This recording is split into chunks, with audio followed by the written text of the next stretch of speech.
Саламатсызбы Алтынай айым, студиябызга кош келиптирсиз. Саламатчы. Мына бүгүн сизди чакырганыбыздын себеби бүгүнкү күндө элде болгон көп көйгөйлөргө өкмөттү күнөөлөп жатышат, өкмөттүн жасай албаган иштери, өкмөт көңүл бурган жок деген сыяктуу. Ошолордун арасынан өкмөттүн арасынан карап көрсөк, ушул аял кишиден сиз бар экенсиз, мүмкүн сизге бул жагы түшүнүктүүрөөк болор деп нарында салынып аткан логистикалык борбор боюнча негизги темабыз ушул, сизди студиябызга чакырдык. Элди кызыктырган суроо бул ошол бизге бүгүнкү күндө айтылып атат, ал жерде 15-20% эле кытайлар келип иштейт, калгандары биздин кыргыз жарандары иштейт деп. Ошол бизге келген кытай жарандарына себеби бизге буга чейин биздин практикада Гансиде, Кантта курулган авиабазаларда жана ошондой эле келген инвесторлордун арасында көп катталган учур биздин кыргыз кыздарынын аларга турмушка чыгып, алардан төрөлгөн балдар кыргыз жарандары болуп, ошолор көбөйүп кетиши бизде абдан көп коркунуч жаратып атат. Анткени алар кийин чоңойгондо баары бир деле ошол өзүнүн улутун жактап, өзүнүн улутун көздөгөн, биз буну жок кыла албайбыз, бул жаратылыштын закону деп да койсок болот. Ошол кытайлар бизге келип иштегенде түзүлгөн келишимде алардын бир коопсуздугу же болбосо алардын бир укугу чектелгенби ал жерде, же алар Гансиге келген жумушчулардай эле келип эле бизде иштеп эле Кыргызстанды аралап, гүлгө барып эс алып, каалаган кыргыз кызына үйлөнүп турмуш кура берсе болобу?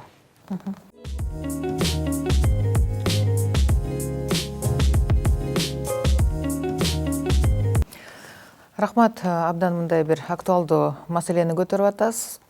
Эң башында мен негизи эле ушул проект боюнча бир-эки сөз айтып кетсем деп туура көрүп атам. Ар кандай эл аралык изилдөө болгондо, биз өзүбүз социологический мындай изилдөөлөрдү жүргүзгөндө эң негизги 2-3 маселе кыргызстандыктарды эң мындай тынчтандырган деп сураганда ошол жумушсуздук биринчи орунда турат. Анан албетте ошонун айынан канча деген мына миллионго жакын биздин жарандар, жаш кыздар, уулдарыбыз, кыздарыбыз миграцияда жүрөт.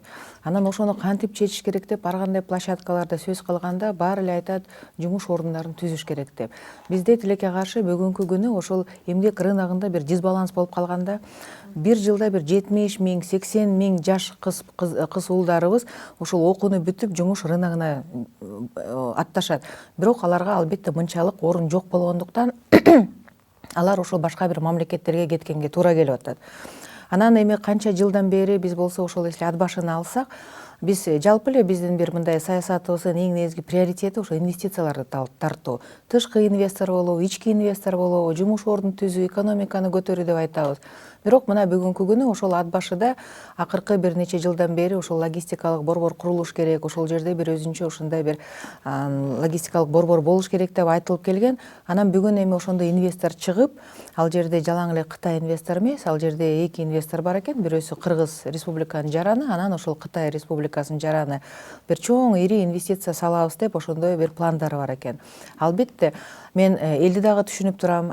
Балким өкмөт тарабынан дагы жанагындай сиз айтып кеткендей түшүндүрүү иштери балким азыраак болуп аткандыр.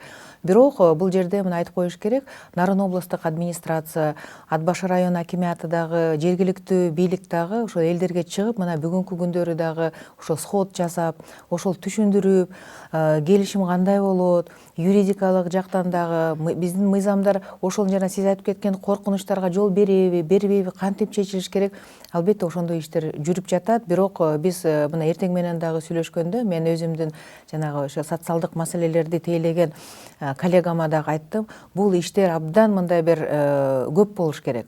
Ар бир ошол жерде бир кичине коркунуч чыгарып аткан адамга түшүнүктүү болуш керек.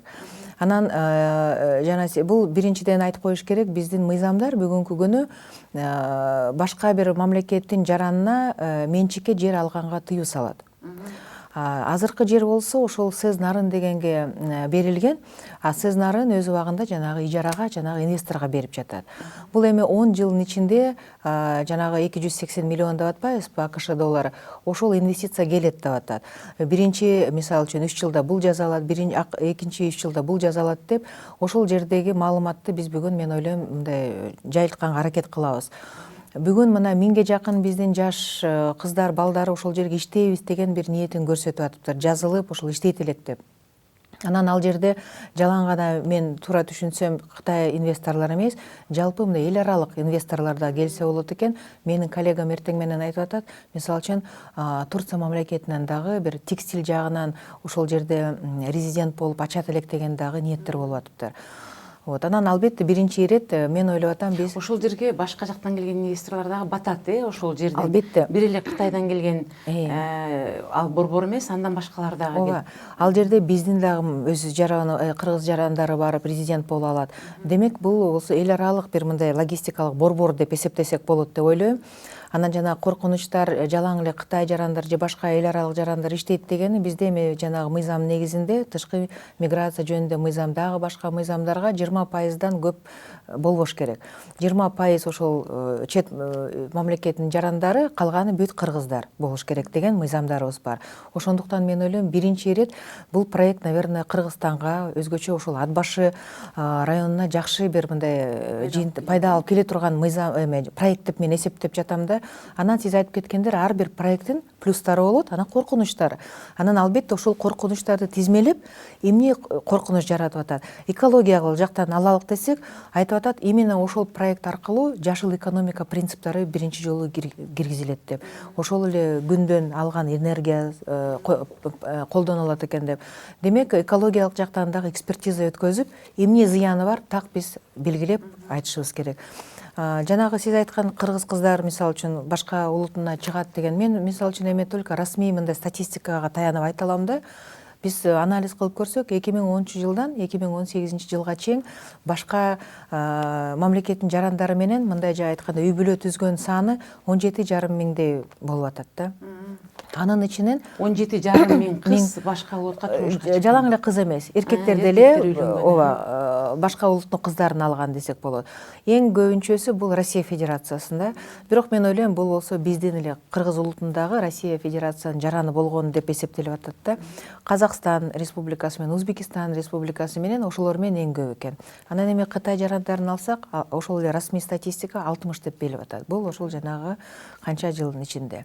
Ошондуктан мен ойлойм бул жерде албетте жанагы сиз айткандай келишимге андай биз эмете албайбыз, тыюу сала албайбыз. Анткени бул биринчиден бизге ошол эле эл аралык коомчулуктан дагы Кыргызстанга мен ойлойм бир мындай предупреждение болот десек деле болот. Анткени бул негизгиси адам укугу. Адам укугу. Албетте ар бир адам өзү билет. Анан ошол Кытай жарандарын алса, мен ойлойм эми башка менталитет, тил маселеси бар. Дароо эле ошол алар келсе эле биздин кыздар турмушка чыгып алат деген коркунучтардан алыс болушубуз керек деп ойлойм да. Анан албетте ошол эле миграцияга кайрылып келсек, канча деген мына жарандар бүгүн миграцияда жүрүп, балдары кароосуз калды. Бирок ошол жумушчу орундар түзүлсө, мындай чоң бир мындай перспективаны алсак, ата-энелер балдарын өздөрү тарбиялат. Анан ошол жерде мен ойлойм тарбия маселеси жатат. Кантип балдарды, өзгөчө кыздарды тарбиялап, жанагындай коркунучтар болсо ошону түшүндүрүү иштери менен алып барып, билим деңгээли бийик болсо, мен ойлойм жана эмелерден коркпой эле койсок болот депчи. Ошондуктан менимче мына бүгүн мындай мен ал тармакты өтө тейлебейт экенмин, экономикалык жактан көбүрөөк болуп атат. Бирок мынтип жалпысынан карап көрсөк, мен ойлойм Кыргызстанга пайдасы көбүрөөк го бул проекттен. Ошондуктан биз өзүбүз бир жагынан келгиле инвестиция тарталык, инвесторлорго баардык шарттарды түзөлүк деп, анан ошол эле моментте кайсы бир мындай күчтөр жок бул жаман проект деп мындай бир кур сөз менен деле айтып аткандай болуп атат да. Ошондуктан мен сизге макул кошуламын. Биз түшүндүрүү иштерин күчөтүшүбүз керек. Өкмөт тараптан областтык администрация, райондук деңгээлде өзүнчө башкаруу органдары ар бир керек болсо айылга, ар бир үйгө керек болсо түшүндүрүш керек. Анан мен ойлойм, эми убакыт көрсөтөт. Жанагы инвестор өзүнүн жанагы алган өзүнө кепилдиктерин аткарбаса, мынча акча салып, ушу жылда мынча эме болот деп эметпесе, мен ойлойм юридикалык жактан келишимди бузууга деле барган учурлар каралган мыйзамда. Ошентип чечсек болот. Бул жакта экономикалык тарабын сиз айтып атасыз, бизге анын келген пайдасы жөнүндө. Мен айтайын дегеним, бул жерде биздин жанагы жарандар жөнүндө жана социалдык жагыда, мисалы үчүн келишим түзүлүп жатканда жана айтылып атпайбы 20% кытайлар гана келип иштейт деп. Ошондо ошо бизге келе жаткан кытайлардын кандай болуш керек, алар биздин мамлекетте өздөрүн кандай алып жүрүш керек деген нерселер каралат да. Ошол жерде алар ошол нарынга келип иштейби, ошол жерде логистикалык борбордо алар нарындан эч жака чыкпаш керек. Биздин кыргыз кыздарына үйлөнбөш керек. Бул жактан үй бүлө курбаш керек. Мейли анда биздин кыргыздардын кыздарын биздин кыргыз кыздардын укугу тебеленип кала турган болсо, аларга бир келишим түзүп, биздин бул жерден үй бүлө курганга болбойт, нарын шаарынан чыкпаш керек. Аларды бир 2 жылга келишиммен алып келип, 2 жылдан кийин алар кайра кетип башкасы алмашылып турат деген сыяктуу нерселер болсо, бизге коркунуч азыраак болот эле. Себеби алар деген 2 жыл иштеп кетсе, бизде үй бүлө курууга болбосо, Бишкектен нарындан Бишкек жака же болбосо көл жака биздин мамлекетти аралап чыгып кетпөөгө укуктары чектелсе, бизге кичине анча тынчсызданбайт элек. Анткени мен жогоруда айтып өтпөдүм, биздин башыбыздан өттү. Гансиге келген американецтер биздин бир нече жолу окуя болду, өлүм коштогон. Биздин жарандарды алар ошо өлтүрүп алганда кокустук дейбизби же атайлап аткан күндөрү дагы болушту.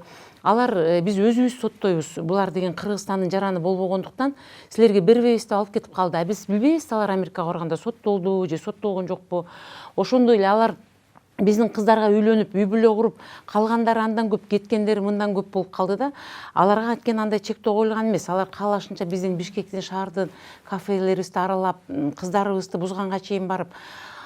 Бүгүн ошол кытайларга ошондой мүмкүнчүлүк берип койсок, алар бир жыл иштегенден кийин ошол эле биздин Гансиден көргөн биздин кыргыз улутунун кыздарынын же болбосо биздин элдин көргөн кордуктарын кайра көрүп калышпайбы деген маселени кантип биз бүгүн элге түшүндүрүп жеткиребиз. Мына эми элестетсеңиз, биздин да канча деген жана балдарыбыз четке чыгып атат. Анан балким аларда дагы ошол Россия Федерациясында болуп ошондой бир чектөө киргизип койсо, мына Тюмень шаарына келдиңби, ушул заводуңан чыкпайсың десе, бул дагы туура эмес да. Анан мен ойлойм, эл аралык практикада андай жок. Бул ооба, бул глобалдык жактан караганда адам укугу. Кытай болобу, француз болобу, ким болбосун, бияка жумушка келгенде өзүнүн эрежелери бар. Алар болсо албетте Кыргызстандын мыйзамдарына баш ийиш керек. Бузууларга барбаш керек, албетте ал жагынан. Сиз айткан нерселерди кагаз түрүндө жаза албайбыз, бирок мындай рекомендация катары ошол алып келаткан жарандар балким бир мындай биз аларга рекомендацияга эскертүү катары берип, мындай негласный правила деп коет го, балким ошондой бир эме кылып.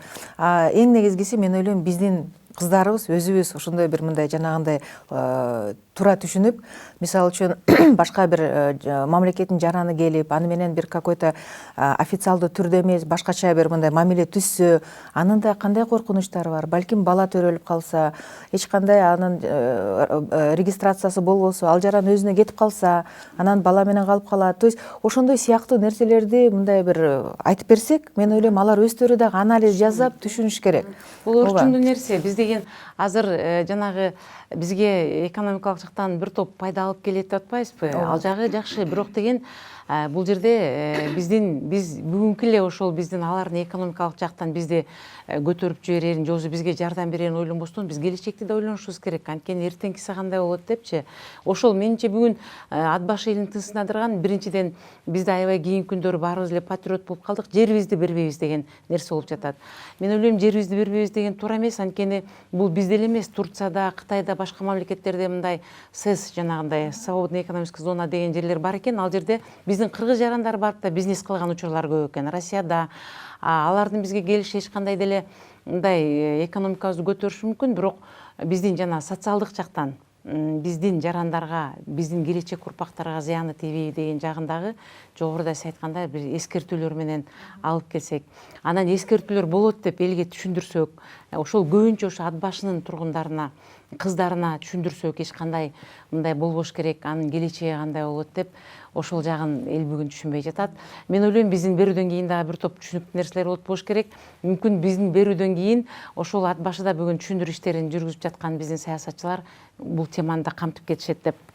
Андан кийинки сурообуз, сиздин өзүңүздүн кесибиңизге, бүгүнкү иштеп жаткан жумушуңузга карата бизде дагы суроолор бар. Бүгүн жанагы 5-чи Восток 5 кичи районда 8-чи поликлиникада жана пилотный бир проект кирген экен, бир аппарат келген экен, жана үй бүлөлүк дарыгерлер. Ал жерде балдардын ден соолугун ал аппарат диагнозун чыгарат экен, кайсы оору менен жабыркайт.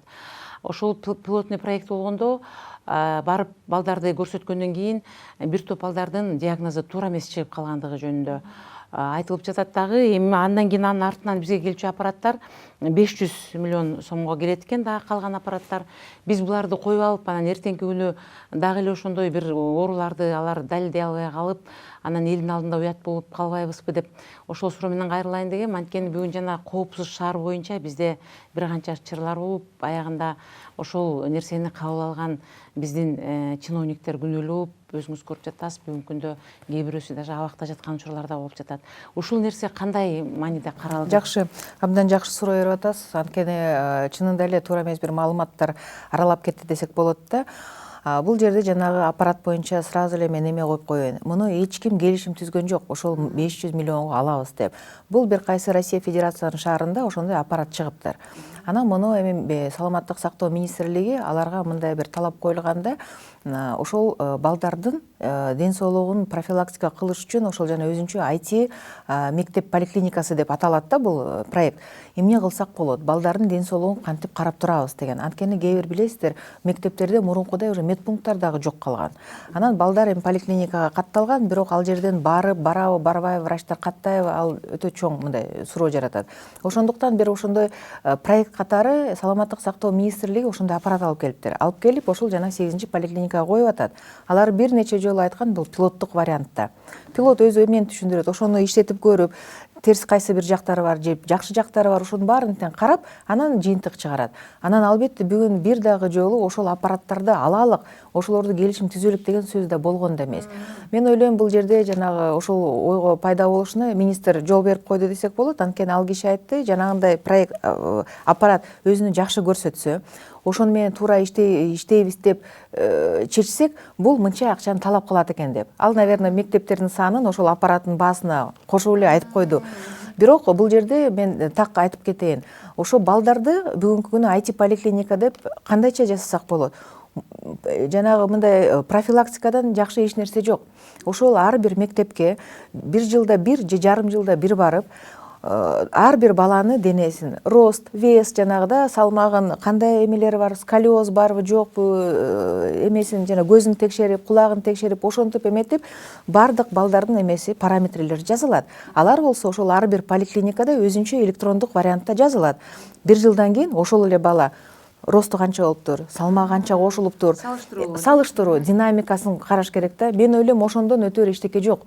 Өзүңүздөр билесиз, өз убагында биздер Советтер Союзу учурунда ошондой эле флюорография кылып кетишчи. Эсиңизде болсо, кан алып, мисалы үчүн эмне ошондон. Анан бирок электрондуу жагынан кайсынысы жакшы? Биз жана балдардын тизмесин журналга эмес, электрондук тизме кылып, катталып, динамикасын карап, ар бир балага электрондук карта ачылат.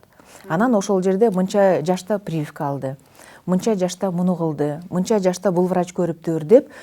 Бирок мен ойлойм, бир жылда бир кем эмес, биз балдарыбызды ар бир 2200 мектепти кыдырып, ошондой текшерүүдөн өткөрүбүз керек. Ал жерде ошол кан, мисалы үчүн базовый кан алып, флюорографиядан өткөрүп, жанагындай физикалык параметрлерин карап, анан бир жылда бир ошону менен анализдеп, могу баланын бою өспөй калыптыр, могу бала арыктап кетиптир, могу баланын сколиозу жок эле быйыл пайда болуптур деп, мен ойлойм, ошондо гана биздин мындай балдарга жакшы бир мамиле жасаган болобуз. Ошол максатта алынып келе турган аппарат болчу бул, Ооба, бирок бул аппаратты азыр айтып атат, бир мындай 40%га чейин погрешность бар экен деп. Анан албетте жана пилоттук вариант, ал канча бир нече айдан бери турат. Анан жыйынтыгын көрөбүз да, врачтар менен сүйлөшүп. Азырынча бул маселе чечиле элек. Конечно, муну эми уже все келишип, анан 500 миллион деген, мен ошондон алыс болууга чакырамын.